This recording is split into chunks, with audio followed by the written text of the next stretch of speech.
Good afternoon, students. Welcome to Enlightened Classroom. তো students কেমন আছো সবাই? আশা করি সবাই ভালো আছো। আমিও ভালো আছি। তো স্টুডেন্টস আমরা কি পড়তেছিলাম? আমরা রেখা এবং কোণ আমরা পড়তেছিলাম। তো আমরা হচ্ছে আমাদের তৃতীয় নম্বর ক্লাস। তো আমরা প্রথম ক্লাসে কি দেখেছিলাম? রেখা কি দেখেছিলাম, রেখাংশ কি, তারপর কি দেখেছিলাম, রশ্মি জিনিসটা কি। ঠিক আছে, তারপর দ্বিতীয় ক্লাসে আমরা কি দেখেছি? দ্বিতীয় ক্লাসে আমরা কয়েকটা প্রশ্ন দেখেছি, এদের রিলেটেড আমরা কিছু প্রশ্ন দেখেছি। তারপর কি দেখেছিলাম? কোণ দেখেছিলাম। কোণের বাস্তব জীবনে কয়েকটা এক্সাম্পল আমরা দেখেছিলাম। তাহলে কোন জিনিসটা কি? যে রশ্মিগুলা কি একই প্রারম্ভিক বিন্দু থেকে শুরু হয় তাদের ক্ষেত্রে আমরা কোণ লক্ষ্য করতে পারবো। রশ্মিগুলা যদি কোনো একটা একই প্রারম্ভিক বিন্দু থেকে শুরু হয় তাহলে আমরা কোণ আমরা লক্ষ্য করতে পারবো। ঠিক আছে, এতটুকু আমরা দেখেছিলাম এবং কোণের কয়েকটা আমরা এক্সাম্পল দেখেছিলাম। ঠিক আছে, তো স্টুডেন্টস তো আজকে ক্লাসটা আমি শুরু করছি।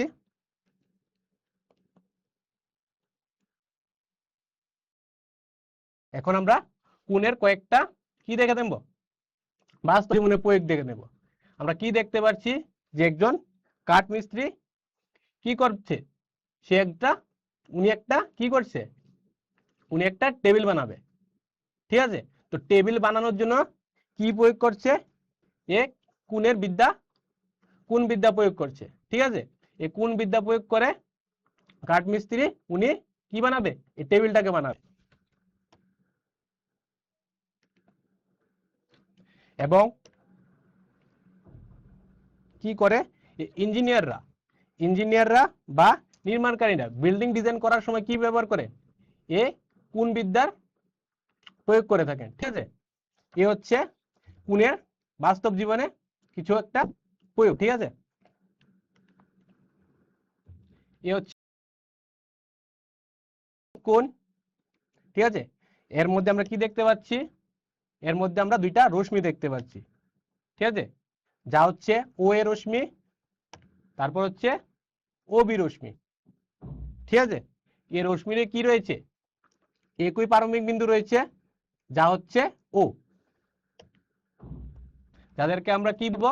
এই রশ্মিগুলাকে নাম বলবো আমরা পার্শ্ব। ঠিক আছে, সাধারণত এই রশ্মিগুলাকে আমরা পার্শ্ব বলি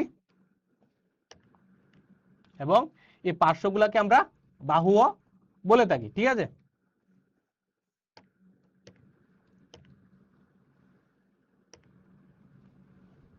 এই সাধারণ প্রারম্ভিক বিন্দুকে আমরা কি বলবো? শীর্ষবিন্দু বলবো। ঠিক আছে, আমরা দেখতে পাচ্ছি যে এই রশ্মি দুইটার মধ্যে কি রয়েছে? একটা সাধারণ প্রারম্ভিক বিন্দু রয়েছে যার নাম হচ্ছে ও, এটাকে আমরা কি বলবো? শীর্ষবিন্দুও বলবো। এ হচ্ছে শীর্ষবিন্দু ও।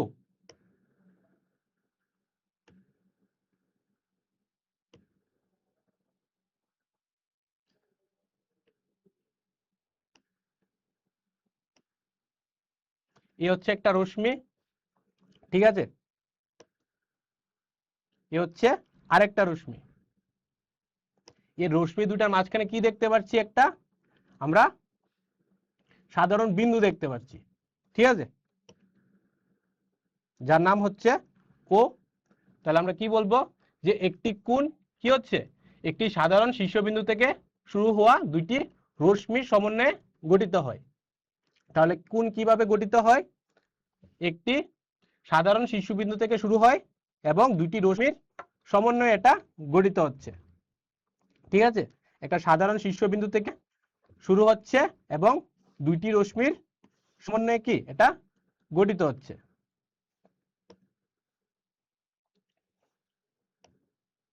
আমরা দেখতে পাচ্ছি যে এক্ষেত্রে দুইটা রশ্মি।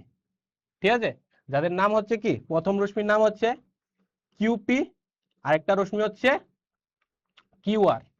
ঠিক আছে, আমরা দেখতে পাচ্ছি যে দুইটা রশ্মি কি একে অপরের উপর কি হয়েছে? উপরিপাতিত রয়েছে, মানে একটার উপরে আরেকটা রয়েছে। ঠিক আছে, এখন আমি কি করলাম? একটা রশ্মিকে কি এখান থেকে সরিয়ে একটু উপরে তুলে দিলাম। ঠিক আছে, যাতে কিউ পারমাণবিক বিন্দুটা কি থাকে? একই জায়গায় থাকে। দেখতে পাচ্ছি যে এই রশ্মি দুটার একটা কোণ দেখতে পাচ্ছি, ঠিক আছে। এ হচ্ছে রশ্মির প্রাথমিক অবস্থান, এখান থেকে এটাকে সরিয়ে আমি একটু উপরে দিয়ে তুলে দিলাম, এটা হচ্ছে রশ্মির অন্তিম অবস্থান, ঠিক আছে। এ হচ্ছে কি শীর্ষবিন্দু, শীর্ষবিন্দু কারণ এটা এই দুইটা রশ্মির জন্য কি একটা প্রারম্ভিক বিন্দু, এই প্রারম্ভিক বিন্দু কি আমরা শীর্ষবিন্দু বলবো, কোণের জন্য এটা আমি শীর্ষবিন্দু বলবো। এখন আমরা কোণের উপস্থাপনা আমরা দেখে নেব, কোণকে কিভাবে আমরা চিনব বা কোণকে আমরা কিভাবে রিপ্রেজেন্ট করব, ঠিক আছে। তার জন্য কি করতে লাগবে, আমাকে সব সময় এই সিম্বলটাকে আমরা দিতে লাগবে, ঠিক আছে। সাধারণত আমরা এই চিহ্নটাকে আমরা ব্যবহার করব প্রথমে, যেমন রেখার জন্য আমরা এটা ব্যবহার করেছিলাম ডাবল এরো বার, রেখাংশের জন্য শুধু বার, এবং রশ্মির জন্য আমরা কি করেছিলাম রাইট সাইড এর উপর আমরা ব্যবহার করেছিলাম, ঠিক আছে। এ হচ্ছে অ্যাঙ্গেল বা কোণ পি কিউ আর। এখানের মধ্যে তোমরা সবসময় লক্ষ্য রাখবে যে যে এর শীর্ষবিন্দুটা কোণ লেখার সময় সবসময় শীর্ষবিন্দুটা আমাকে মাঝে লিখতে লাগবে, ঠিক আছে। সবসময় এটাকে মাঝখানে দিতে লাগবে,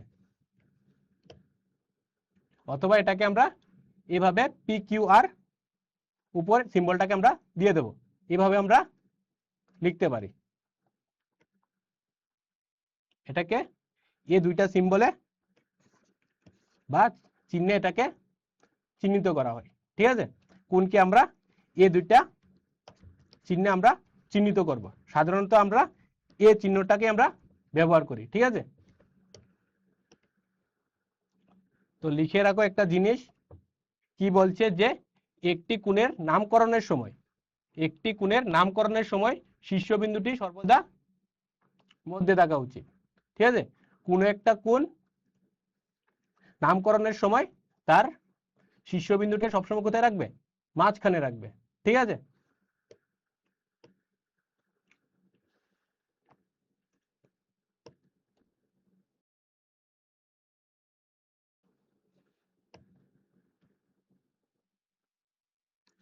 তাছাড়া এই কোণটাকে আমরা কিভাবে লিখতে পারবো, একটা অন্য উপায়ে আমরা লিখতে পারবো, ঠিক আছে। পি কিউ আর যেটা বুঝাবে এবং আর কিউ পি এই দুইটার মানে একই বুঝাবে, আমাকে লক্ষ্য রাখতে লাগবে যে যে শীর্ষবিন্দুটা এটা মাঝখানে রয়েছে কিনা, ঠিক আছে। তো এখানে বোঝাচ্ছে যে এখানে কোণ পি কিউ আর এবং কোণ আর কিউ পি দুইটা একই জিনিস, ঠিক আছে।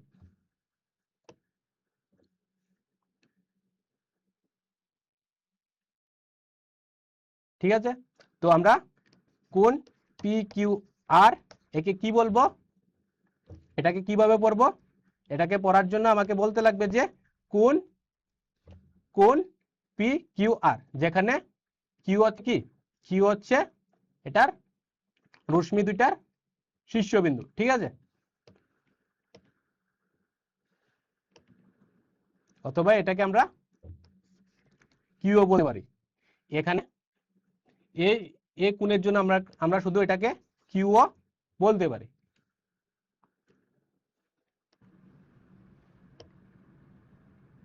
এটাকে বলবো কোণ কিউ।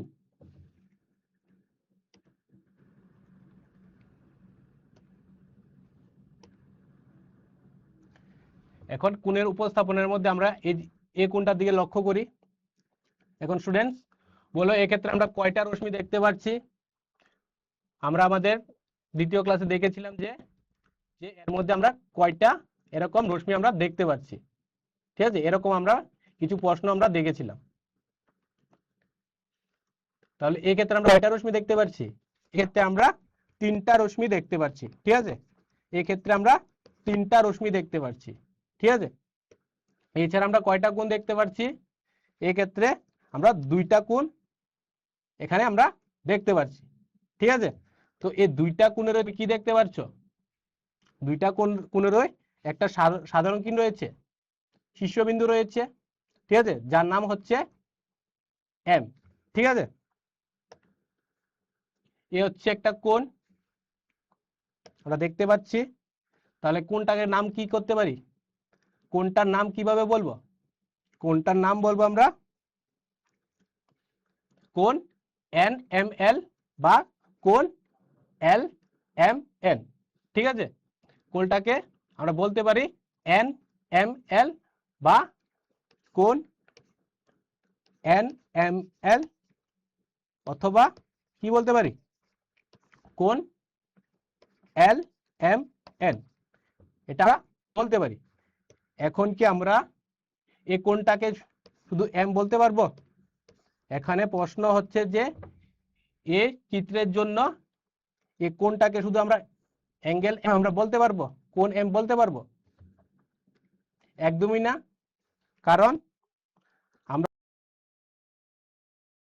যদি অ্যাঙ্গেল M বলি, কোণ M যদি বলি, এক্ষেত্রে কি বোঝাবে, এক্ষেত্রে আমাকে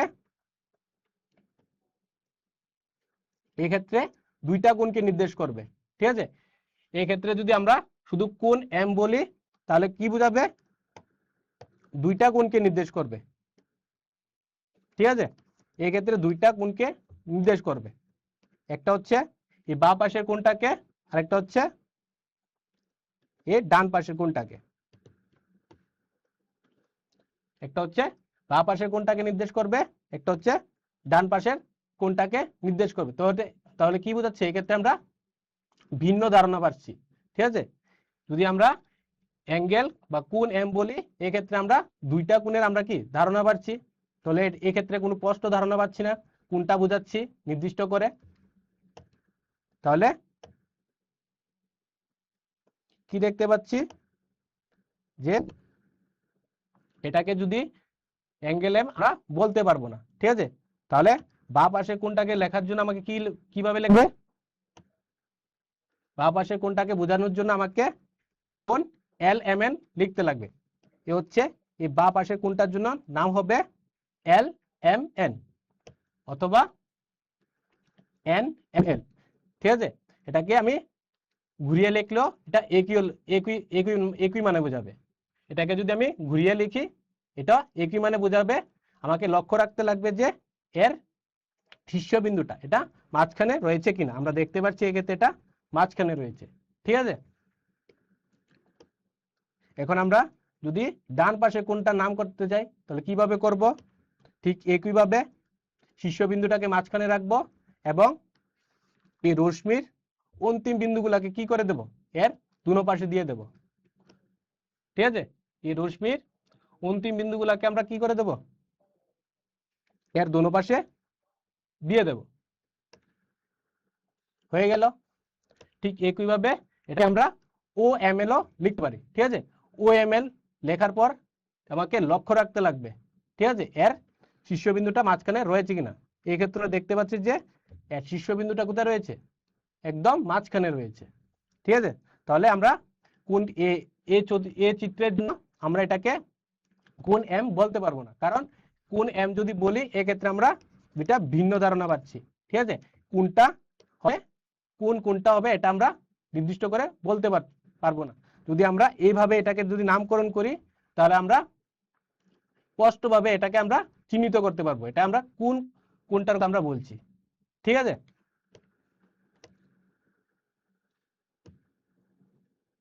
তাহলে এক্ষেত্রে আমরা দেখতে পাচ্ছি যে এই সম্পূর্ণ কোণটার নাম কিভাবে করব, ঠিক একইভাবে আমরা এই সম্পূর্ণ কোণটাকে আমরা নামকরণ করতে হলে আমাকে কি করতে লাগবে, শীর্ষবিন্দুটাকে মাঝখানে লিখব এবং রশ্মির অন্তিম বিন্দুগুলোকে কি করে দেব, এর দুপাশে দিয়ে দেব। রশ্মির অন্তিম বিন্দুগুলোকে আমরা দুনো পাশে দিয়ে দিলাম। এ হচ্ছে NMO অথবা OMN। ঠিক আছে, তাহলে কি দেখবো যে কোনো কোণ নির্দেশ করার ক্ষেত্রে শীর্ষবিন্দু সর্বদা কোথায় থাকবে, শীর্ষবিন্দু সর্বদা মাঝখানে থাকবে। ঠিক আছে,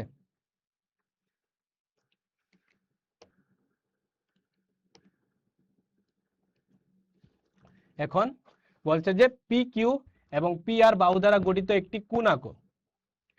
PQ এবং PR বাহু দ্বারা গঠিত একটি কোণ আঁকো এবং কোণের শীর্ষবিন্দুটির নাম লিখো।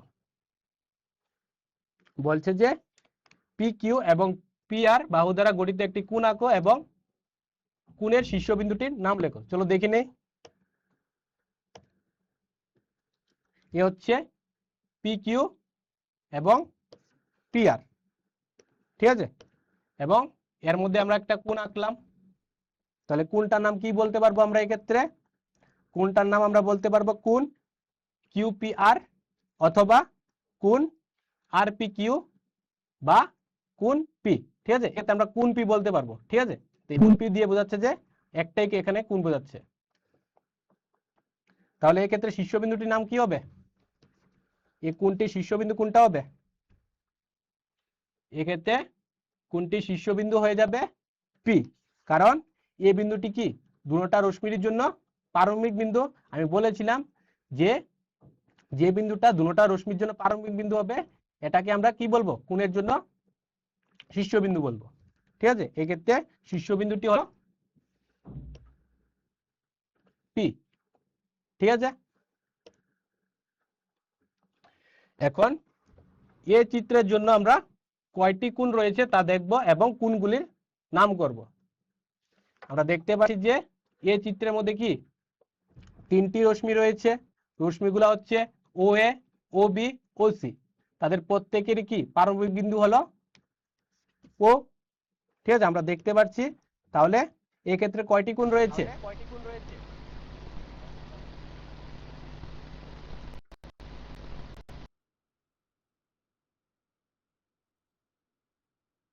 তাহলে এক্ষেত্রে কয়টি কোণ রয়েছে চলো দেখি নেই। এক্ষেত্রে আমরা দেখতে পাচ্ছি যে তিনটি কোণ রয়েছে। তাহলে কি কি কোণগুলা হবে? এই কোণগুলা হবে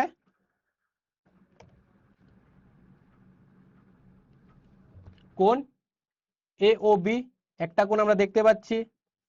তারপর কোন কোণ দেখতে পাচ্ছি, তারপর দেখতে পাচ্ছি কোণ বি ও সি, তারপর কোন কোণ দেখতে পাচ্ছি, তারপর দেখতে পাচ্ছি এ ও সি। এখন আমরা যদি এ রশ্মি এবং এ রশ্মির কথা চিন্তা করি, এটাকে যদি আমরা অবহেলা করে দিই, ঠিক আছে, এটাকে অবহেলা করে যদি আমরা এ দুইটা রশ্মির কথা চিন্তা করি, তাহলে কি কি দেখতে পাবো? যে এ দুটা রশ্মির মধ্যে একটা কোণ দেখতে পাচ্ছি, ঠিক আছে, একটা বড় কোণ দেখতে পাচ্ছি না? এটাকে বলবো আমরা কোণ এ ও সি, ঠিক আছে, যার শীর্ষবিন্দু হচ্ছে ও। আমরা দেখতে পাচ্ছি যে এই প্রত্যেকটা কোণেরই শীর্ষবিন্দু কি ও আমরা দেখতে পাচ্ছি। তো স্টুডেন্টস, তোমাদের জন্য একটা প্রশ্নের সময়। এখন প্রশ্নে বলছে যে প্রদত্ত কোণে প্রারম্ভিক রশ্মি হলো option A P Q, option B P R, option C Q R, option D উপরের একটিও নয়, ঠিক আছে। নিচের চিত্র দেওয়া হলো। এই চিত্রটা দেখে তোমাকে বলতে লাগবে এখানে প্রারম্ভিক রশ্মি কোনটা হবে, ঠিক আছে। এর জন্য আমি তোমাদেরকে 30 সেকেন্ডের সময় দিয়েছি। সবাই ঝটফট করে আনসারটা দিয়ে দাও। এই চিত্রের জন্য প্রারম্ভিক রশ্মি কোনটা হবে?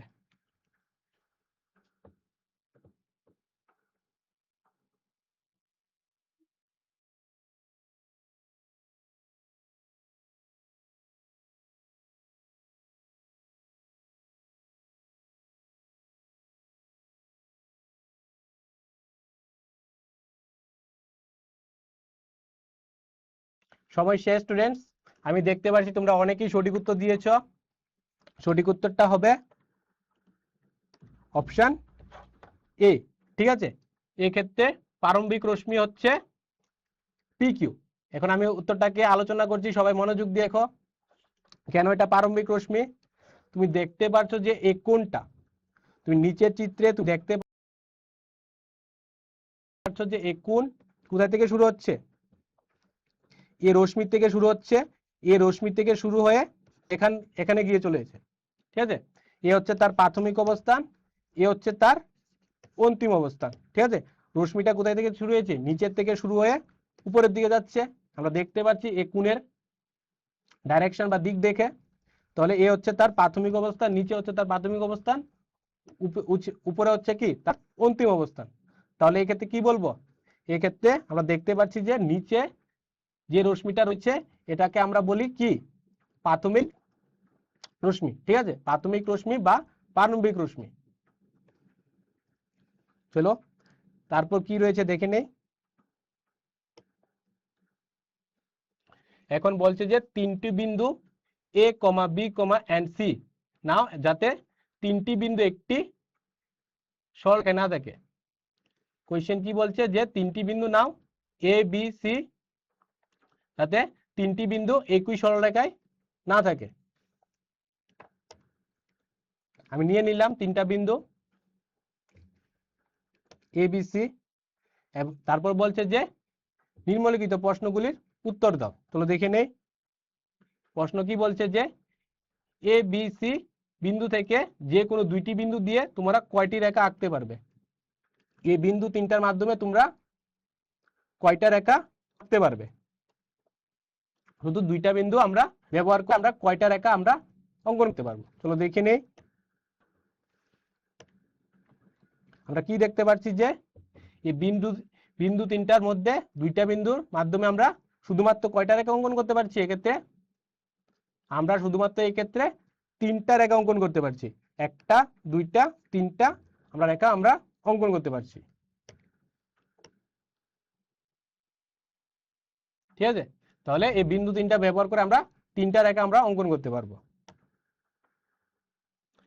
এখন বলছে যে উৎপন্ন রেখাগুলির নাম লিখো। তাহলে কি কি হবে রেখাগুলির নাম?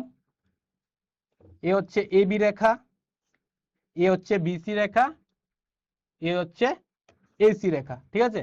উৎপন্ন রেখাগুলির নাম হচ্ছে A B Rekha, A B রেখা,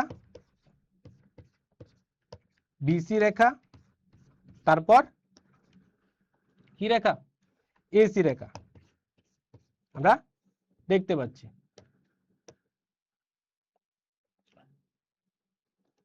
এখন বলছে যে রেখাগুলি কয়টি কোণ উৎপন্ন করে এবং কোণগুলির নাম লিখো। ঠিক আছে, চলো দেখি নেই। আমরা দেখতে পাচ্ছি এক্ষেত্রে কয়টি কোণ উৎপন্ন হচ্ছে, সবাই বলো। এক্ষেত্রে আমরা দেখতে পাচ্ছি যে তিনটি কোণ উৎপন্ন হয়েছে। এখন তাদের নাম কি হবে? তারা হচ্ছে কোণ বিএসি, এ হচ্ছে এ কোণটা, প্রথম কোণ হচ্ছে কোণ বিএসি, ঠিক আছে, এ কোণটার কথা বলছি। তারপর হচ্ছে কোণ কোনটা? কোণ এবিসি দেখতে পাচ্ছি। তারপর কোণ বিসিএ, এ কোণটা আমরা দেখতে পাচ্ছি। আমরা দেখতে পাচ্ছি এক্ষেত্রে তিনটা কোণ গঠিত হলো এবং তাদের নাম আমরা এখানে আমাদের স্ক্রিনে আমরা দেখতে পাচ্ছি। এখন বলছে যে তোমরা তোমাদের নোটবুকে আরেকটি বিন্দু ডি নাও যাতে ডি বিন্দু কোনো রেখায় না থাকে। তোমাকে বলছে যে এক্ষেত্রে একটা ডি বিন্দু নাও যাতে ডি বিন্দুটা এই রেখাগুলির উপর না থাকে, ঠিক আছে। এখন তোমরা যে কোনো দুইটি বিন্দুর মাধ্যমে কয়টি রেখা আঁকতে পারবে? চলো দেখি নেই। আমি একটা বিন্দু নিলাম, কোথায় নিলাম? আমরা বিন্দুটা নিয়ে নিলাম যে এই তিনটা রেখা মাঝখানে আমি একটা বিন্দু নিয়ে নিলাম। দেখতে পাচ্ছি যে এই বিন্দুটা এই তিনটা রেখার উপরে নয়, ঠিক আছে। এখন প্রশ্ন বলছে যে এখন দুইটা বিন্দু ব্যবহার করে আমরা কয়টা রেখা আঁকতে পারবো, ঠিক আছে। তাহলে আমরা দেখতে পাচ্ছি যে এক্ষেত্রে এই দুইটা বিন্দু ব্যবহার করে আমরা কয়টা রেখা আঁকতে পারছি? এক্ষেত্রে আমরা দেখতে পাচ্ছি যে তিনটা রেখা অঙ্কন করতে পারছি, ঠিক আছে। ডি বিন্দুটা আমরা এরকম তিনটা রেখা আমরা অঙ্কন করতে পারছি। এখন বলছে যে যে কোনো দুইটি বিন্দুর মধ্যে দিয়ে কতগুলি রেখা অতিক্রম করছে, যে কোনো দুইটি বিন্দুর দিয়ে কতগুলি রেখা অতিক্রম করছে যাতে চারটি বিন্দু এ বি সি ডি একই রেখায় না থাকে। চলো দেখে নেই।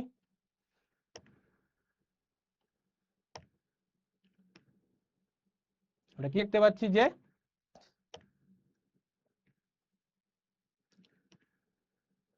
আমরা দেখতে পাচ্ছি যে এক্ষেত্রে আমরা 6টি রেখা আমরা অঙ্কন করতে পারলাম। ঠিক আছে, এই চারটি বিন্দুর সাহায্যে আমরা 4টি রেখা অঙ্কন করতে পারলাম। এখন বলছে যে এ বি সি ডি বিন্দুতে যুক্ত হওয়া সম্ভাব্য সমস্ত রেখাতে গঠিত 4টি শীর্ষবিন্দুতে মোট কোণের সংখ্যা কত। এখন বলছে যে এই বিন্দুগুলা যে আমরা ব্যবহার করে যে রেখাগুলো অঙ্কন করলাম, ঠিক আছে, এই রেখাগুলার শীর্ষবিন্দুগুলিতে যে কোণ গঠিত হয়েছে তার মোট সংখ্যা কত, এটা আমরা বের করব। তাহলে আমরা কি দেখতে পাচ্ছি যে এই ক্ষেত্রে আমরা 4টা শীর্ষবিন্দু দেখতে পাচ্ছি।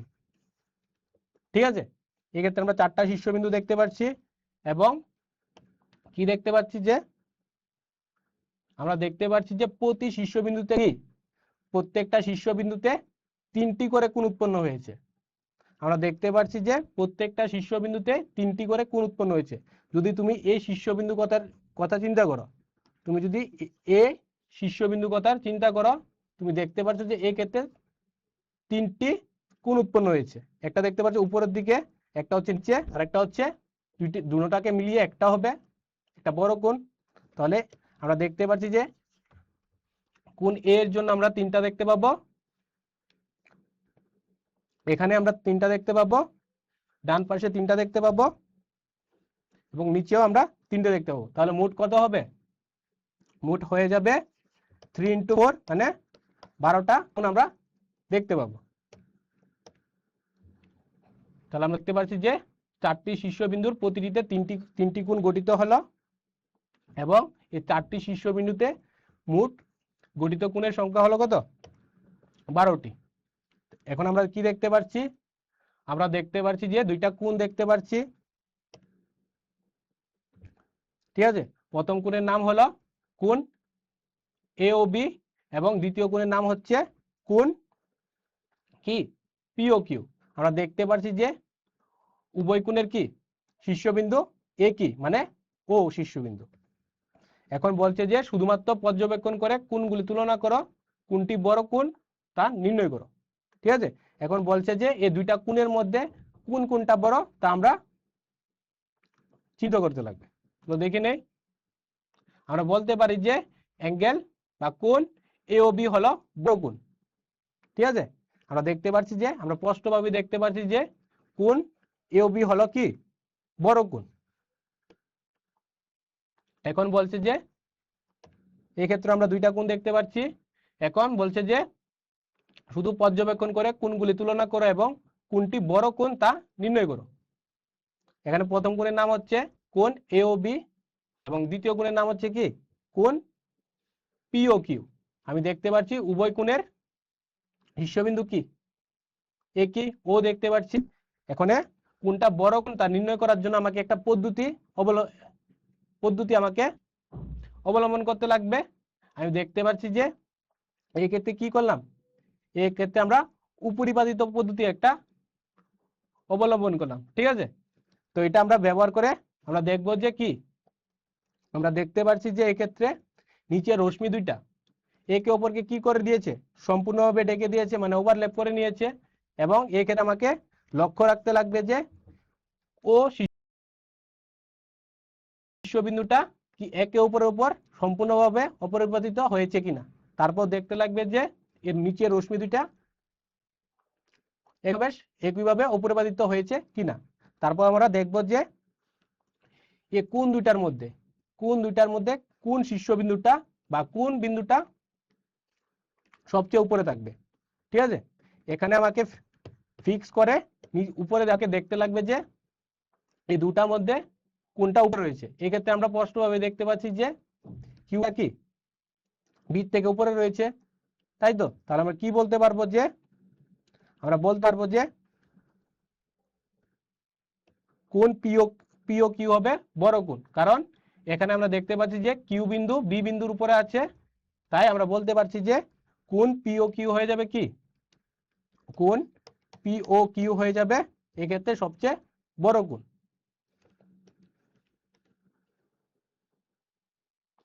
এর জন্য আমরা কি পদ্ধতি অবলম্বন করলাম, উপরিপাতিত পদ্ধতি আমরা অবলম্বন করলাম।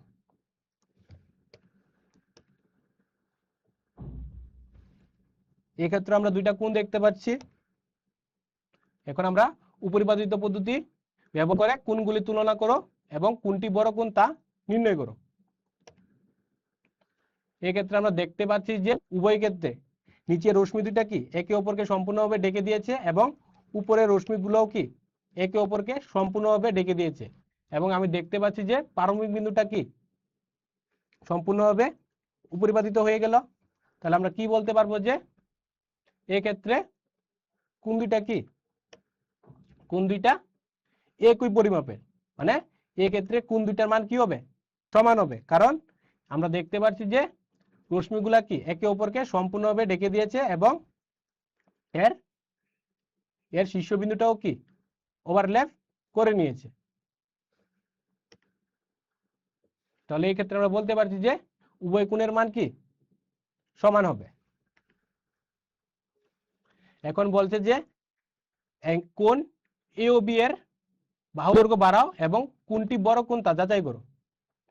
এখন বলছে যে কোণ এ ও বি এর বাহুর দৈর্ঘ্য আমাকে বাড়ানোর জন্য বলছে, ঠিক আছে। তারপর আমাকে যাচাই করতে বলছে যে কোনটা বড় কোণ হবে। চলো দেখে নেই। আমি বাড়িয়ে নিলাম কোণ এ ও বি এর বাহুগুলোর দৈর্ঘ্য আমরা কি বাড়িয়ে নিলাম। এখন আমরা চেক করব। উপরিপাতিত করার পর আমরা চেক করছি যে ও শীর্ষবিন্দুকে ফিক্স দেখাচ্ছে, ফিক্স দেখতে পাচ্ছি এক্ষেত্রে, ঠিক আছে। এটাকে আমাকে সবসময় উপরিপাতিত হয়েছে কিনা আমাকে লক্ষ্য রাখতে লাগবে, ঠিক আছে। তারপর আমরা দেখতে পাচ্ছি যে যে বাহুগুলা দৈর্ঘ্য পরিবর্তন করার পরও কি এরা একে অপরকে সম্পূর্ণভাবে উপরিপাতিত করছে, তাই তো। আমরা দেখতে পাচ্ছি যে বাহুগুলা দৈর্ঘ্য পরিবর্তন করার পরও কি এরা একে অপরকে সম্পূর্ণভাবে উপরিপাতিত করছে, মানে ওভারল্যাপ করছে। তাহলে কি বলতে পারছি যে বাহুগুলির দৈর্ঘ্য বৃদ্ধিতে কোণগুলি পরিবর্তন হয় না, কোণগুলি কি থাকবে একই থাকবে, ঠিক আছে। এই দৈর্ঘ্য বাড়ানোর পরও কি হচ্ছে না, কোণের কোনো পরিবর্তন হচ্ছে না। তো স্টুডেন্টস, আজকে ক্লাসটা আমি এখানেই শেষ করছি। সবাই ভালো থাকবে, সুস্থ থাকবে। আজকে যা যা পড়িয়েছি তোমরা বাড়িতে গিয়ে ভালো করে দেখে নেবে, ঠিক আছে। তো দেখা হবে তোমাদের পরের ক্লাসে।